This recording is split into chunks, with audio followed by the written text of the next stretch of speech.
What's up, humans? Welcome to a new Psicoactivo. So yesterday I missed on doing a video. That's why I did 3 on Wednesday, because I had to go to LAX to pick up my family who went to Japan. They actually brought me some really cool things, like, for example, this little thing that is for good luck. They brought me this. They brought me some t-shirts. They brought me some stuff from Zelda.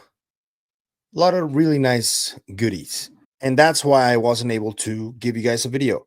Yesterday was filled with a lot of great material to go through. For example, my friend Matt Bell from Matt Bell Limitless, who's been a friend of the show, and he's been on the show. He recently did an interview about over 4 hours with Mario Woods, who has one of the most believable close encounters of the third kind ever.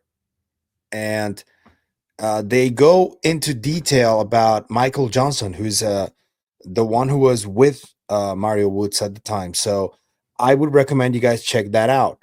Jesse Michaels released a jaw-dropping documentary about Henry Kissinger's possible involvement in the UAP topic. That's a must watch for everybody. There were a lot of different things that happened yesterday.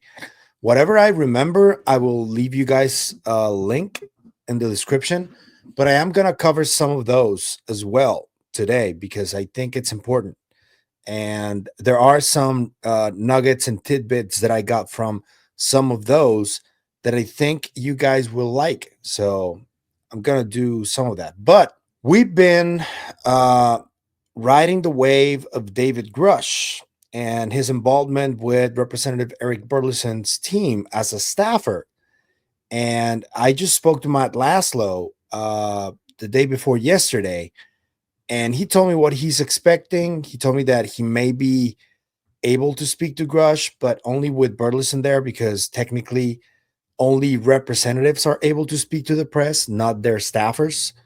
But I think that David Grusch should be an exception because he's a whistleblower. We've never had a whistleblower as part of the staff before. And today there was an announcement that I wanted to share with you guys of the effect David Grusch is having on Congress and on the UAP caucus. First of all, I want to show you from the 2023 hearings the most interesting and important exchanges, in my opinion, that David Grusch had. One was with Representative Nancy Mace, which was like the kicker. Intelligent extraterrestrials. Something I can't discuss in public setting. Okay, I can't ask when you think this occurred. If you believe we have crashed craft, stated earlier, do we have the bodies of the pilots who piloted this craft? As I've stated publicly already in my News Nation interview, biologics came with some of these recoveries. Yeah.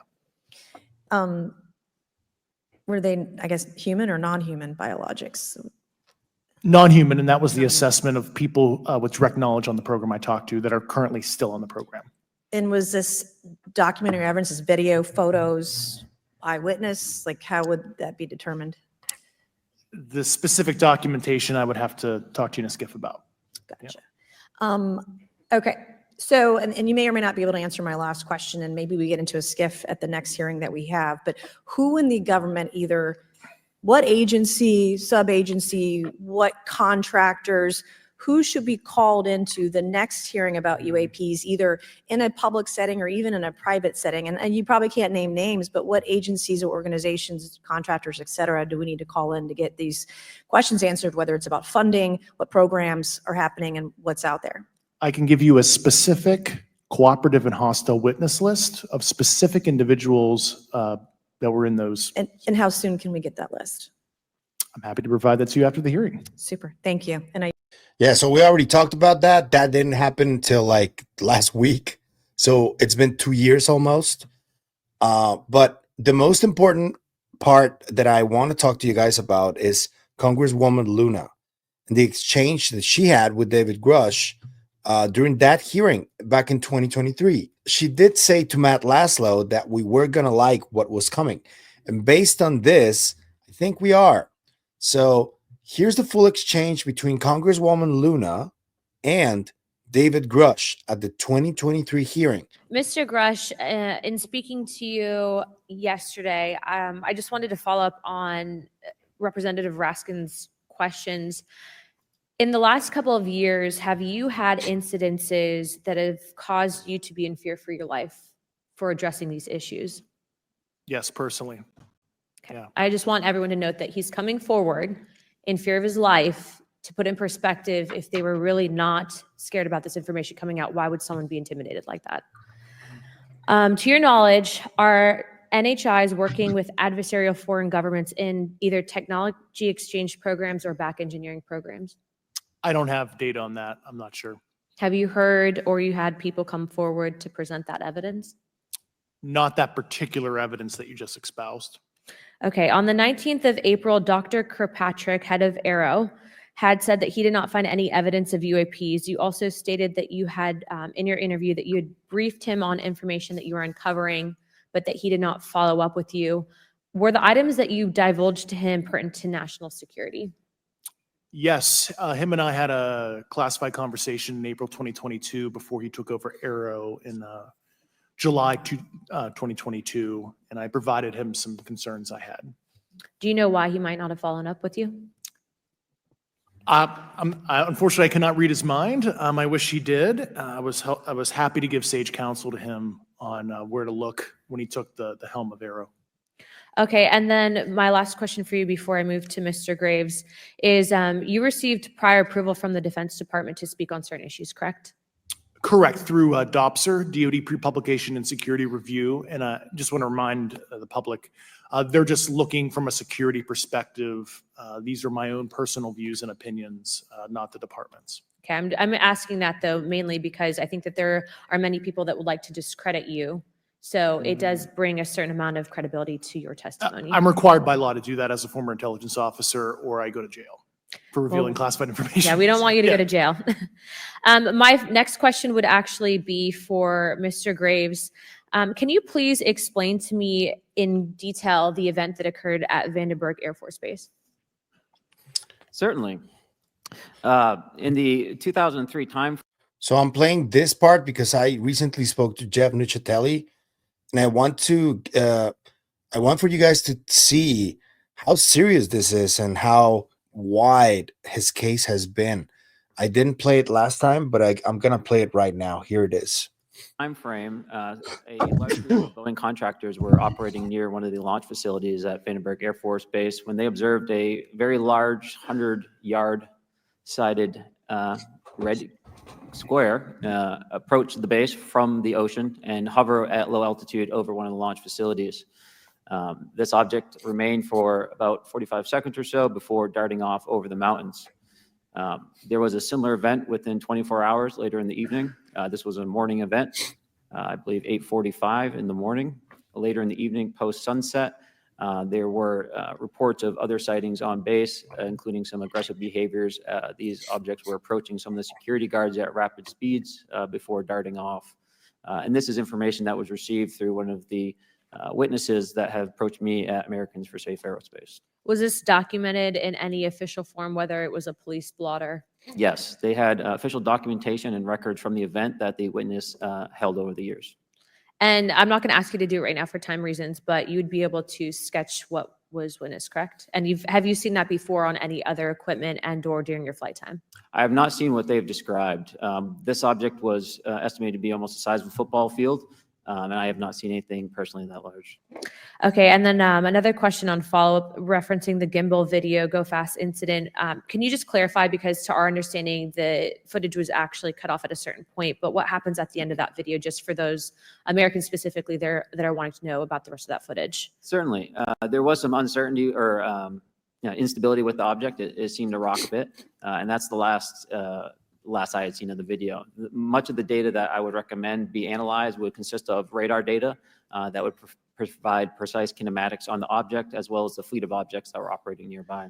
Okay, and follow-up in regards to the reporting procedures that Mr. Garcia had addressed on, as well as Representative Burchett, with the FAA, to your understanding, pilots that are seeing this, commercial airline pilots, are they receiving cease and desist letters from corporations for coming forward with information in regards to safety for potential airline passengers? I have been made privy to conversations with commercial aviators who have received cease and desist orders. So the American public should know that corporations are putting their own reputations on the basic, not the line, but ahead of the safety of the American people. And I think, would you agree with that statement? It appears so. So that was historic, I would say. 2023, it made a splash. It made the news everywhere. It made the news in Asia. It made the news in the UK. It made the news in parts of Africa and Mexico. And we waited for over a year to get another one of those. And Representative Luna seemed to ask the most profound questions of that hearing. But it didn't pan out as we expected. There was a lot of drama behind the scenes. There were a lot of disagreements between, for example, Jeremy Corbell and Congresswoman Nancy Mace about the Immaculate Constellation document. So we have been waiting for another hearing like the one in 2023. And it appears that we are getting one finally. So here is the news, the breaking news, directly from the horse's mouth. Sorry to call you a horse, Congresswoman Luna. Okay, so here's Representative Luna letting us know what is going to happen over the next month. Less than a month. So here she is. Big news. Here's a tentative timeline for the GOP oversight investigation into UAPs. This inquiry into UAPs has been the biggest bipartisan intergovernmental investigation in U.S. history. We look forward to the upcoming investigations and want to give a special thank you to Mr. David Grusch for providing advice to us. And here it is. UAP investigation timeline. Tentatively, on April 29th, we're getting the SCIF brief with UAP experts, which is David Grusch, Lou Elizondo, Christopher Mellon, and they also want Arrow in there with all the representatives that are interested in this. I don't know how that will pan out, but if Arrow is in there, I just hope they remain open-minded and not like the whole mess with Kirkpatrick. As you well saw, that's why I included that part of the video. Kirkpatrick was a major roadblock for a lot of these things that were claimed by Mr. David Grusch. And he didn't go through with most of the investigations. And we've seen Kirkpatrick deny after deny after deny. And also, we've seen him lying because he was part of that briefing about Skinwalker Ranch where Brandon Fugel mentioned him. And the people that were part of that briefing about Skinwalker Ranch are people that are known to be supportive of the issue, except for him. There was Kirk McConnell, who was recently in the program. There was Kit Green. There was Dr. Segala. There was Dr. Hal Puthoff. And there was Brandon Fugel. So people who know about this and support this, and Kirkpatrick was there. So I don't know how including Arrow in this SCIF briefing is going to pan out, but let's all hope for the best. Okay. And then just a day after that, if possible, I don't know what this is about, but there's going to be a roundtable with experts, officials, and members of Congress. I don't know. I guess that is going to be public. If it is, I wonder who they're going to call up to speak and to ask questions. And you guys saw that David Grusch told Representative Mays that he would provide that list of hostile and non-hostile people. Apparently, he already did, according to Burleson. When we had a meeting with oversight staff and Anna Paulina Luna, we had a really productive meeting. Grusch, it was like drinking from a fire hose. He gave probably 20 different names of individuals, some that you've heard of, but most of them I've never heard of being discussed in the UFO community, and these are all people that have been read in on the programs. according to Grusch. And then some of them are retired, some of them are active. He also gave us an indication as to which ones will be hostile and which ones will not. So what by hostile, what I mean is that they're not going to willingly come forward and provide information like he did. They're not, they don't want to talk about this topic. And if we were to bring them forward, they would probably say, I can't, or I don't recall, or I can't speak to that. Right. So that would be a hostile witness. So we want to get, there's some people that we may have to bring forward and subpoena to bring forward. And so that's kind of how that conversation went. So what is that going to look like? This roundtable, I don't know if this is going to have some of those hostile witnesses. If it doesn't, I guess this is going to be like preparation for what's coming potentially on the week of May 12th, which is a new full committee hearing on UAPs. And we still don't know any more details. We don't know who they're going to call to the stand. We don't know if they're going to call hostile witnesses or non-hostile witnesses. All we know is this right now, but it's major news. Representative Luna wasn't kidding when she said that we were going to like it, because 3 events in the span of 15 days or less is pretty impressive, if you ask me. So kudos to Congresswoman Luna. They seem to be picking up steam after Grusch came in. That's also the impression that Matt Laszlo gave me. So let's hope for the best, yeah? Let me know what you think about this news, because I think it's major. And I think it should be talked about everywhere, because I guess that's what we wanted. This UAP declassification or secrets task force did have UAP on the menu. And now that the whole JFK, MLK, RFK document stuff is finally seems to be over with, I guess the next thing is this. So let's see what happens. And it's going to be right after they return from these 2 weeks off, because they're going to have 2 weeks off. They started 3 days ago with these 2 weeks off. And as soon as they return, we're going to hit the ground running, and there's going to be a lot of news for you guys. I'm going to be right there reporting on everything. But yeah, let me know what you think about this. What do you think about the SCIF briefing, this roundtable? Who would you add on this experts roundtable? Drop the names of everyone you would add there. And what do you think about this potentially upcoming UFO hearing? Who do you think would be added to the both hostile and non-hostile witness list to testify under oath? Who would you pick? Let me know in the comments. If you like the content you see, I'm going to ask you to please like, share, comment, subscribe, hit the bell icon so you get notified when a new video drops. If you want to support the channel in any other way, I'm going to drop a few links in the description. You can become a member if you want. You can also support us on the KGRA website. Every help you send our way is always appreciated, so thank you for your support. And that's it for me today on this video, but I'll see you guys in the next one. Remember, stay curious, stay inquisitive. Bye.